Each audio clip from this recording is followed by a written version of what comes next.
बिस्मिल्लाहिर्रहमानिर्रहीम। स्टूडेंट्स, ये आपका चैप्टर नंबर 1 का लास्ट वीडियो सेशन होगा। ये न्यूमेरिकल प्रॉब्लम से रिलेटेड वीडियो लेक्चर है। इसमें देखिए सारे न्यूमेरिकल्स मैं अभी आपको दिखाऊंगा।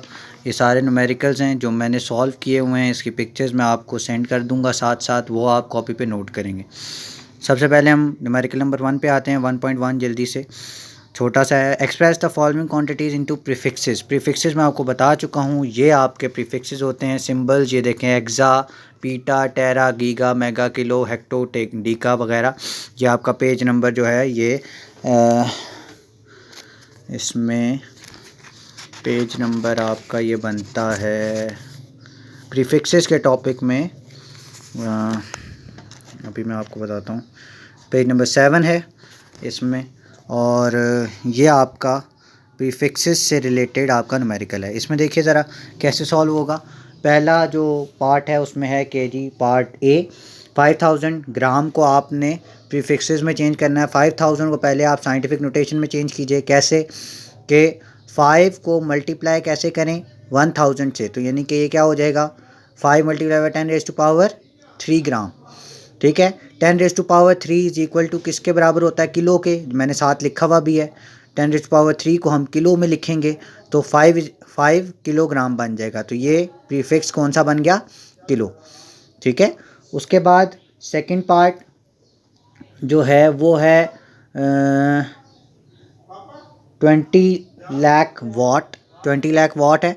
उसमें देखिए ये कैसे होगा, 2 मल्टीप्लाई किससे करें कि अगर इसको मैं लिख सकता हूँ 20 लाख को 2 मल्टीप्लाई बाय 10 लाख वाट लिख सकता हूँ उसको मैं। तो 10 लाख को मैं अगर साइंटिफिक नोटेशन में लेकर जाऊँ तो 10⁻⁶, जितने ज़ीरो होते हैं उतनी उसकी पावर बन जाती है, 10⁻⁶ वाट। तो 2 और 10⁻⁶ जो होता है वो मेगा के बराबर होता है। ये देखिए मेगा के बराबर होता है, कैपिटल M 10⁻⁶। तो उसको हम क्या लिखेंगे, 2 मेगावाट, MW। ठीक है, ये भी प्रीफिक्स में चेंज हो गया। सी पार्ट में देखिए 52 मल्टीप्लाई बाय 10⁻⁻10 किलोग्राम। अब देखिए ये कैसे होगा, 52 मल्टीप्लाई बाय 10⁻⁻10 है किलोग्राम। अब देखिए 10⁻⁻10 मल्टीप्लाई बाय 10⁻³ क्यों किया, इस किलो को मैंने इसकी साइंटिफिक नोटेशन में चेंज कर लिया ताकि मेरे पास मैं इसको सॉल्व कर सकूं। किलो को मैं 1000 में लिख रहा हूं, फिर 1000 को मैंने 10⁻³ में लिख लिया। 10 और 10 बेसिस सेम हो गई, पावर्स आपस में ऐड हो सकती हैं, -10 + 3। तो 52 मल्टीप्लाई बाय 10⁻⁻10 + 3 ग्राम। ये 10⁻³ 10⁻⁻7 बन जाएगा। 52 मल्टीप्लाई बाय 10⁻⁻7 ग्राम। और उसके बाद अगर मैं 52 का पॉइंट मैं फर्स्ट नॉन ज़ीरो डिजिट के बाद लेकर जाऊं, अभी देखिए 52 है तो इसका पॉइंट कहाँ होगा, इसके बिल्कुल बाद में, एंड में होगा। यानी कि 52 है तो इसका पॉइंट इसके लास्ट में होगा। तो अगर मैं फर्स्ट नॉन ज़ीरो डिजिट के बाद लेकर आऊँ 1, तो मैं इसको लिख सकूँगा 5.2 मल्टीप्लाई बाय 10। एक डिजिट शिफ्ट हुआ है तो 10 की पावर +1 होगी। मैंने 1 लिखा नहीं, 1 ना लिखें तो कोई मसला नहीं है। तो फिर उसके बाद फिर बेसिस सेम हो गई, 10 की बेस सेम हो गई तो 10 7 यानी -7 + 1 बेसिस सेम है, पावर्स ऐड, वही रूल है। फिर 5.2 मल्टीप्लाई बाय 10⁻⁶ ग्राम। 10⁻⁶ इसके बराबर होता है म्यू के, यानी म्यू इसका जो है वो सिंबल है और ये माइक्रो कहलाएगा, यानी कि 5.2 माइक्रोग्राम। यहाँ पर ये इसको आप नहीं लिखेंगे, यानी कि जो मल्टीप्लाई का साइन है इसको आप नहीं लिखेंगे, सिर्फ क्यों लिखेंगे 5.2 म्यू ग्राम यानी कि माइक्रोग्राम। उसके बाद पार्ट डी जो इसका लास्ट पार्ट है, ये देखिए 1.1 का last part, 225 multiply by 10⁻⁻8 seconds. अब देखिए दोबारा मैंने क्या किया, अब 225 का पॉइंट यहाँ पर है। 225 के बाद मैंने पॉइंट को शिफ्ट किया, कहाँ पर ले आया मैं फर्स्ट नॉन ज़ीरो डिजिट है 2, उसके बाद ले आया तो 10⁻² बन जाएगी, 10⁻² 2 बन जाएगी। तो फिर बेसिस सेम पावर्स ऐड वाला रूल है, तो 10⁻⁻8 प्लस 2, -8 में से जब +2 माइनस हो जाएंगे तो -6 बन जाएगा 10⁻⁻6s। मैं फिर वही बात कह रहा हूँ, 10⁻⁻6 किसके बराबर होती है? माइक्रो के। ये देखिए मैंने लिखा 10⁻6, ऊपर वाले सवाल में देखें सेम है। फिर ये क्या हो जाएगा? 2.25 इस 10⁻⁻6 की जगह हम क्या लिखेंगे? म्यू, यानी कि 2.25 माइक्रो सेकेंड्स। इसको पढ़ेंगे माइक्रो सेकेंड, लेकिन यहाँ पर क्या लिखेंगे? म्यू। उसके बाद क्वेश्चन नंबर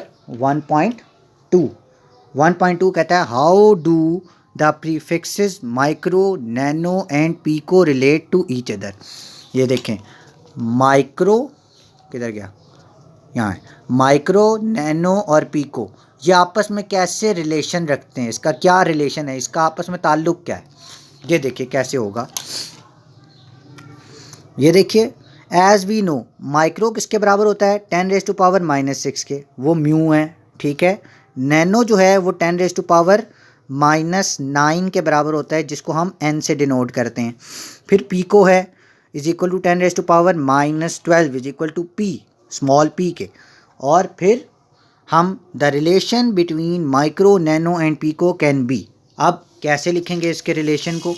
ये देखिए ज़रा, can be written as micro तो रहेगा ऐसे ही 10⁻⁻6 की तरह, और नैनो किस तरह हो जाएगा? 10, इसको मैं लिख सकता हूँ 10⁻⁻6 इंटू 10⁻3, यानी कि बेसिस सेम होंगी तो पावर्स ऐड हो जाएंगी ना, तो -6 -3 तो दोनों -9 हो जाएंगे। तो मैं इसको तोड़ के लिख रहा हूँ नैनो को, तो वो किसके बराबर हो जाएगा?